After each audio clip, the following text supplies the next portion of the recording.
পানি লাগবে কারো পানি বলে আন্দোলনকারীদের পানি দিচ্ছিলেন ছেলেটা। কারো গায়ে একটা ঢিল পর্যন্ত ছুড়েননি সে। তারপরও তার এই পৃথিবীতে থাকার জায়গা হয়নি। কিছু নিষ্ঠুর মানুষ তাকে চিরতরে পৃথিবী থেকে বিদায় করে দিয়েছে। বলছিলাম মাহফুজুর রহমান মুগ্ধর কথা। খুলনা বিশ্ববিদ্যালয়ের ১৯ ব্যাচের শিক্ষার্থী ছিলেন তিনি। ভালো খেলোয়াড়, গায়ক, সংগঠক হিসেবে গত ৪ বছর ধরে মুগ্ধতা ছড়িয়েছেন ক্যাম্পাস। সবার বিপদে এগিয়ে আসতেন।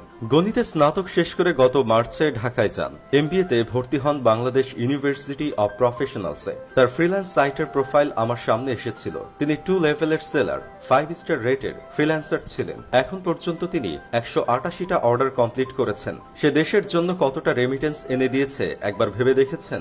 একজন 5 স্টার ফ্রিল্যান্সারের কি কখনো সরকারি চাকরি করার প্রয়োজন আছে? তবুও তিনি এসেছিলেন তার ভাইদের পাশে দাঁড়াতে। মানুষ যেখানে আন্দোলন করতে গিয়ে হাঁপিয়ে যাচ্ছে, সে বের হয়ে নিজের টাকায় মানুষকে পানি পান করাতে গিয়েছিলেন। এটাই কি ছিল তার অপরাধ? মুগ্ধ ছেলেটা